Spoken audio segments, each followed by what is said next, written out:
Well, thank you very much for that introduction, and I have indeed written wildly about universities. It starts with a belief that universities are some of the most important and valuable institutions that we've got in the modern world. If we believe in the values of the pursuit of truth, that our arguments should be rigorous, that they should rest on evidence, the custodian above all of those values is the university. And people who pursue those values through their lives have normally had the opportunity of studying at university. So I love universities. I was on the receiving end of some student protests in my time as Minister for Universities, but I still love universities. The trouble is, in Britain, we have so many misunderstandings, so many fixed views about universities, and I want just in a few minutes to challenge three of the ways in which we think about them. The first way in which we think about them is very heavily shaped by our history. And this chart, I think, tells us something very important about how unusual our English picture of universities is. This tells us that way back in the Middle Ages, there were a dozen or so universities. There was, we all know, Bologna, Sorbonne, Oxford and Cambridge. We had two universities in that first wave. But then look at the later dates in the chart, running right up to the French Revolution. What you find that in France, in Germany, in Italy, they carried on creating universities. All of those countries had got more than 20 universities by the time of the French Revolution. Even Scotland, which had started behind England, had by then got 4 universities. The exception is England. England had 2 universities by 1209, when Cambridge was created, actually as a offset of Oxford, but we needn't go into that. And then, for 600 years, we had no new universities until first University College London was created and King's College. So in other words, it's what every commuter would recognise. You wait 600 years for a new university and then 2 come along together. That 600 years of only 2 universities is unlike any other country's experience of higher education.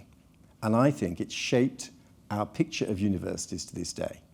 First of all, it's why Oxford and Cambridge have such a dominant role in our culture, in the way in which we think about universities.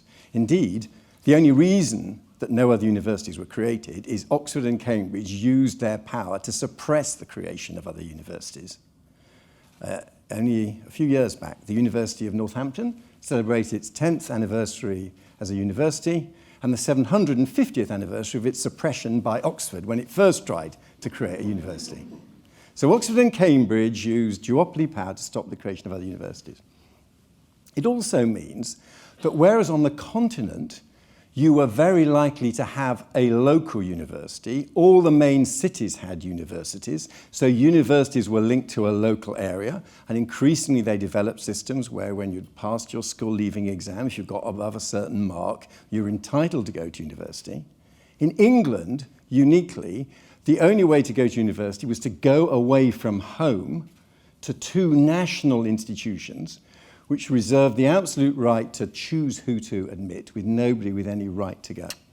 So our system, competitive admission, no right to go, no assumption you stay at home, no links to local universities, is a result of that history.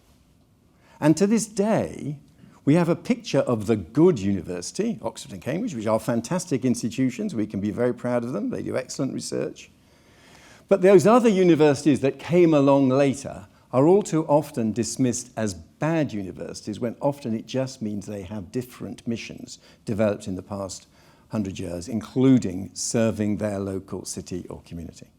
So we have a far more unusual model of universities than we recognise, and it has a big influence on the way we think about them to this day. That's not the only attitude that I think we need to challenge. There's another attitude which is very prevalent at the moment. I call it the edu-skeptics. Every day in the papers, there's too many people going, what's the point of going, graduates are all unemployed. Of course, at every stage of the growth of higher education, that has been the story. 50 years ago, when Lionel Robbins proposed and envisaged about 5% of people going to university, back in 1963, that report was criticised. Why on earth could we possibly do with so many people going to university? At every stage in which we've gone from 5% participation to 50% participation, which is roughly where we are now, people have said too many are going, what's the point, there's no value in it. Interestingly, we don't say that about any other stage of education. We don't say, what's the point of going to secondary school, or what's the point of going to primary school, or why don't we stop at 15? University is just another form of education, and it's got considerable value. And I try in this little chart to summarize the value that it's got. And it's got value for individuals, and it's got value for society as a whole. That's one axis, one way of thinking of it. It's also got economic value, and it's got non-economic value as well. That gives you the 4 categories that I show in this chart. And incidentally, far too much effort is wasted by whenever you draw attention to one of these categories, people are getting terribly upset because it's taken as implying that the other arguments don't apply. If you refer to the economic effects, you don't realise there are wider social benefits. All these 4 categories all apply. And behind each one of those, there's now proper empirical research that shows the benefits. So start with the chart, the quadrant in the top left-hand corner, individual non-economic benefits. We know that people who go to university have higher life expectancy. We know they enjoy better health. We know that that is not just physical health, we know they enjoy better mental health. Now, of course, as soon as you start saying this, it can be insensitive, arrogant, dismissive. There are lots of decent people leading completely worthwhile lives who didn't go to university. So is this just the kind of arrogance about university that puts everybody else off? No, it's not. For a start, it's not saying that the people who go to university are somehow fundamentally like that. One of the great anxieties you see is, this is just a selection effect. People who go to university are like this in the first place. No, this is the real effect of people being changed by the experience of going to university. Going away from home in the English model and doing 3 years at university changes you as much as 3 years in prison would change you, as much as 3 years conscription in the army would change you. It changes you, and we know it changes you. And people, you do all the classic social science, identical twins, one of whom goes to university, one of them doesn't. Countries have got lottery systems. Some people with similar characteristics get through on the lottery, others don't. Whichever way you do it, you find going to university then changes people. And it changes them in non-economic ways. Secondly, it also has a clear economic effect. On average, a graduate earns £32,000 a year, a non-graduate maybe £22,000 a year. There's a significant economic effect. Although that, again, is maybe partly selection, it's not just that. It's the skills you learn, it's what you develop when you're at university. That, incidentally, is why it's reasonable to expect graduates, if they are in well-paid jobs, and only if they are, to pay back towards the cost of their higher education. So there's an individual economic benefit. Then there are wider benefits, wider non-economic benefits. And this is where I do think the advocates of university can learn from the far more effective advocacy of people who are focused on a very different stage of education, the first 3 years.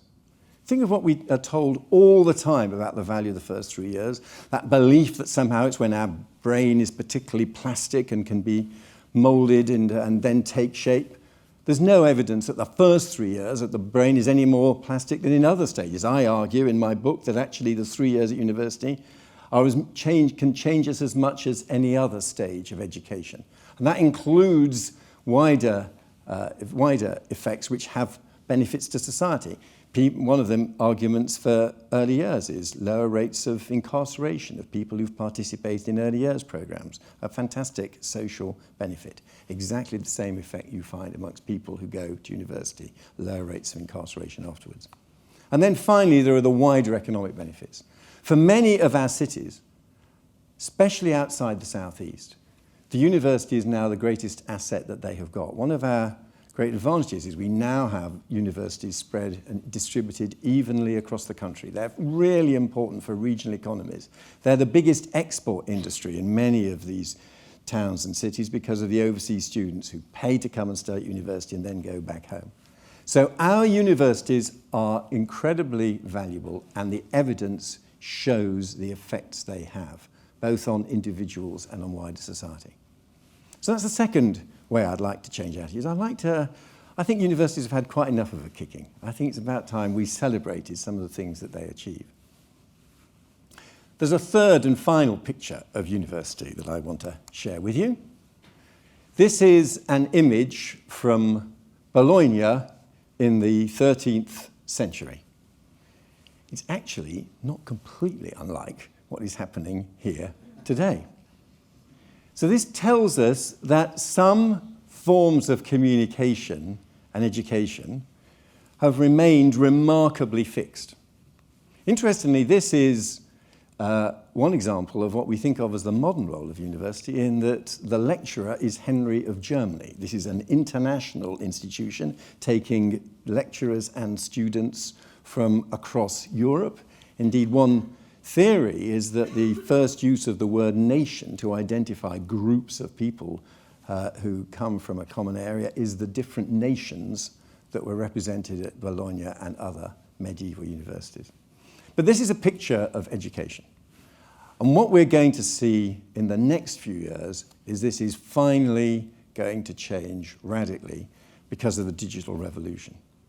And the digital revolution has not really reached higher education yet, but it's going to. And there's going to be, I don't think this scene is going to completely disappear, but for many more people, they'll be learning far more interactively, online, all the tricks and techniques we've learned from computer games being applied to keep us interested in what we are studying in an educational context. And the biggest single dividend we will get from more online learning is the massive amount of data that will then be available to us on how people learn. Imagine if someone's working through a textbook online, and it can be maths and it could be history, whatever, if every keystroke is recorded and analysed. And you can see 17% of people made the same mistake on that question. The time that it took them to answer was 4 seconds slower on that point than at any previous one. A lot of them clicked the following option. Why did they all go for that option? In other words, we will start seeing how educational materials work and where people can benefit from them and where they're not working. That will make education a much more empirical, a much more evidence-based subject than it has ever been. In other words, it will transform pedagogy. And that revolution will happen above all in our universities. It will create challenges to them as well. You may find when you've completed the course, the fact that you've completed the course with some kind of validation, it will be sufficient. You can put that onto your LinkedIn profile. Getting that degree from the prestigious name university may matter rather less for your career than it does at the moment. But what we've got here are institutions of fantastic value. We've got a rather unusual model in England, and we don't recognise how unusual it is. They have fantastic benefits for all of us. They're going to be embracing the digital revolution, and a good thing too. And I think we should be very proud of them. Thank you very much indeed.